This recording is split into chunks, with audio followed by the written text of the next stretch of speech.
At risk of overexciting you all, I've had to wear a vest because it's over 30 degrees in my office. How's it going on, friends? Welcome all back to Football Therapy with me, your host Jan. I do hope you lot are all doing well today, friends. I really do hope that. Namaste. Welcome back to Chelsea News, the daily series here, of course, on Football Therapy, where I see what's been said around the... Anyway, Chelsea doing business with Arsenal Football Club. What?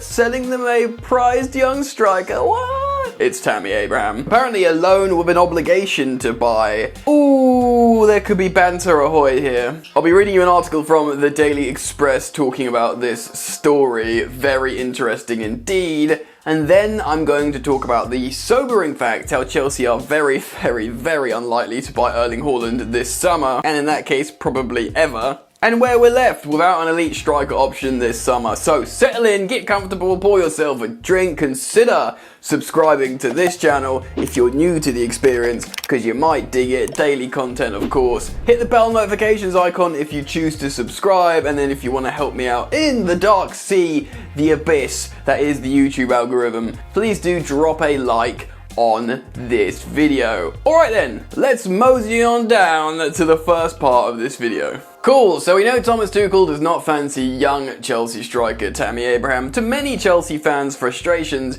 Tammy Abraham is good at certain things, and he's done not much wrong. Yes, he's frustrated at times in terms of finishing, and yes, perhaps he's not in the mould of a certain other player profiles, but he's done well for Chelsea since being brought in by Frank Lampard. Obviously, his confidence was soaring high when he got brought into the Chelsea first team wearing the number 9 shirt, because he'd had 2 very successful loans in the Championship. He had experience in the Premier League before, but you can imagine he felt more ready this time to score goals. Of course, scored 15 Premier League goals in his debut season wearing the number 9 shirt. Obviously, Giroud had to come in and pick up some slack when Tammy dropped form, but that's pretty decent, especially considering Chelsea's top goal scorer in the Premier League was 7 goals with Jorginho's penalties. 15 open play goals look pretty good. But look guys, I'm not here to say one thing or the other. I'm very much on the fence with Tammy Abraham. I think he's an excellent young prospect, though I don't think he's right to lead the line for Chelsea right now under Thomas Tuchel. Am I happy about him being sold? Probably not, no, because he's a really good guy, and he's a good footballer, and he's from the academy. All 3 of those aspects make you think, don't want to sell him, especially to Arsenal, because, you know, bad. Anyway, let's jump into an article from the Daily Express to find out some more information on this sensational story. Chelsea are willing to let striker Tammy Abraham go out on loan with a view to a permanent deal. The England striker is a player that Chelsea manager Thomas Tuchel is prepared to sacrifice to bring funds in to search for a new frontman. Chelsea are still pursuing a move for Borussia Dortmund's £170 million Norway striker Erling Haaland, and are trying to clear the decks to fund the deal and his wages. £170 million. It went from £65 million release clause next summer, maybe £100 million this summer, 120, 130, 150. Now it's just on 170.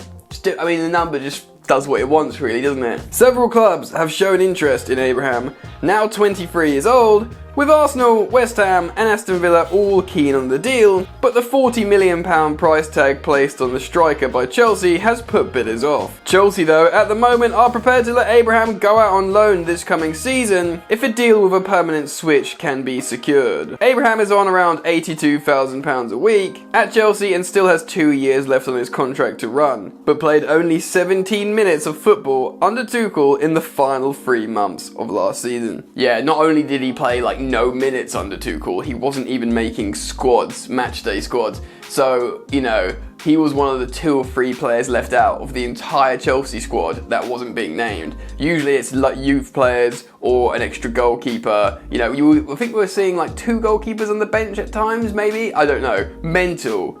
Like, for everyone, that was peculiar. However, the Londoner has netted 30 goals in 82 games for Chelsea and is a proven goal scorer at Premier League level. Dortmund are holding out on Haaland, insisting they do not want to sell. Chelsea are also interested in Inter Milan's Romelu Lukaku, but again, the Italian club have said no. And other options, such as Stuttgart's Austrian striker Sasa Kalajdzic, are now being considered. Yeah, and I've seen him being named on Twitter as the Austrian Peter Crouch.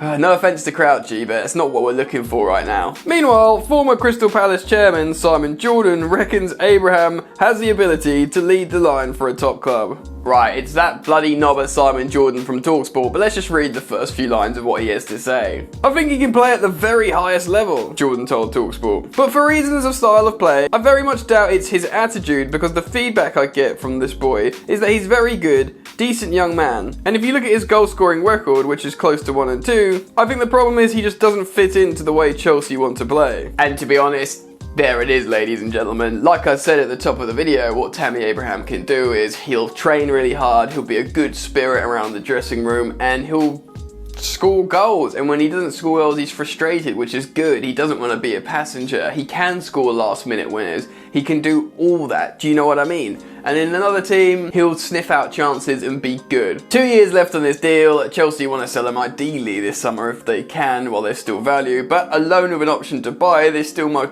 be able to get good value out of Arsenal. Chelsea have, of course, done business with Arsenal before. Obviously, Willian was a free agent, but they bought Olivier Giroud off Arsenal in a January transfer window, so there should be an open relationship there. Now, a 23-year-old striker in Tammy Abraham going to Arsenal and potentially doing really well for a decade isn't something that is palatable massively as a Chelsea fan. There are a lot of Chelsea fans that do not rate Tammy Abraham, and that is their right to their opinion.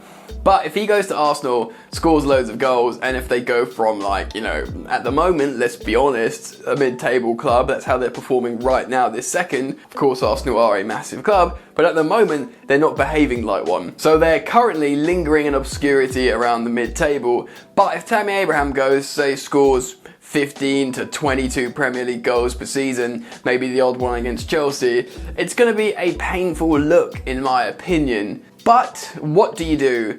Tammy Abraham comes from a family of Arsenal fans. They'd be happy with the transfer despite, you know, going from the Champions League winners. Chelsea are, of course, the champions of Europe, to a team that need to try and get back into the Champions League. At the moment, they're not even in the Europa League conference. So yeah, in terms of his career aspirations, it's not great. But in terms of his family allegiances, you know, you could do a lot worse. The Emirates is a good stadium, you know, good illustrious history. Maybe he'll back himself to be the one to turn the fortunes of Arsenal around. I don't like it personally. I would have preferred he go to West Ham or Dortmund, who apparently were never interested in him, or Ligue 1, maybe a top Ligue 1 side. That'll be kind of cool. Get himself back into the England team. Not Arsenal, man. Anyway, that's just me. What do you guys think on Tammy Abraham to Arsenal? Are you okay with it? I mean, a lot of people will probably be like me and thinking, we need another option up front, but that doesn't mean I want Tammy to just go to Arsenal and succeed at the same time.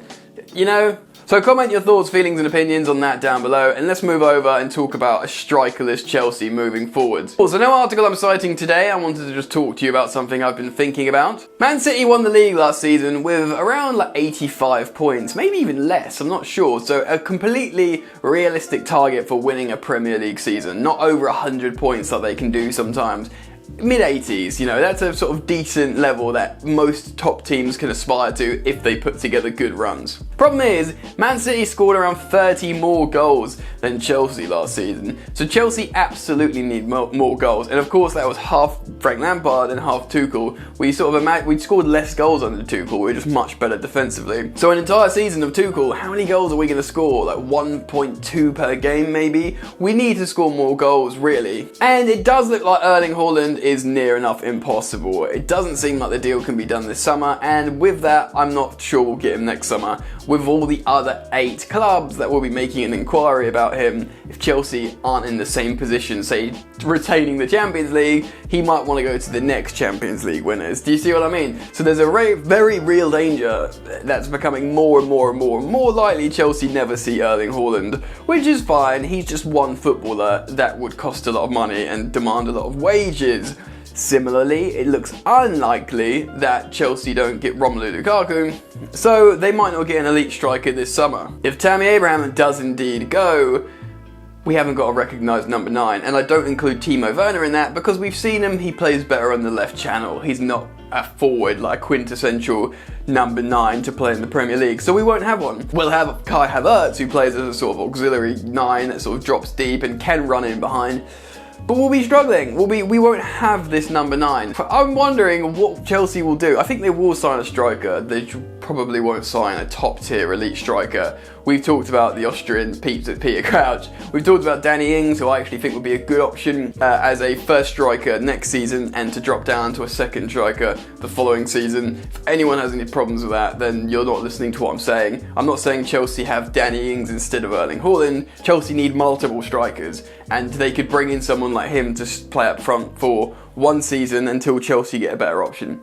But there are options like that, but we need to score more goals. I do think without a striker, or our next option, we'll struggle to try and challenge for the title because we just don't have enough goals in us to, to win games where the opposition scores. If we're averaging like just over a goal a game under Tuchel, it's not enough. You need to average 2 or, maybe just over 2 goals a game. Certainly Man City averaged above that. Yes, goal difference doesn't win you a Premier League often, sometimes, but ultimately, for us to win that amount of games, we're going to need to score more goals. Yes, I believe in the development of Kai Havertz playing down the middle, although I think it's a waste to always have him there because he does like to drop deep and float around and glide around like the majestic superstar he is. And yes, I think Timo Werner is better being a cloak and dagger in that left channel. So, Mason Mount can play as a false 9 with 2 runners. That kind of makes sense. Maybe we'll see that more and more, and then it could be Mason Mount, it could be Kai Havertz playing in the false 9. Maybe. Anyway, let me know what you guys think. Comment down below, how well can we do about a striker with the likelihood of neither Lukaku or Haaland coming? What do you think Chelsea do? Who do they turn to? Comment down below and let's start up a conversation about this. And hopefully we can all feel better about things because ultimately Chelsea are a very good team, a very good squad, with a very good manager. Just need a few more goals. Remember to subscribe and like and all that jazz. Enjoy the football, friends, and I'll see you later. You ain't so tough with that bad boy tuck. I'ma get it how I'm living, I'ma walk the walk. Outline my lines, I rap through thought. Body bag the verse, outlined in chalk. In my life seen trouble, hustle on the double. Silence on the trigger like my pick got a muzzle. Yo, chick like to guzzle, bad boy stay in trouble. I only love this paper, sorry I don't. I laugh me, baby.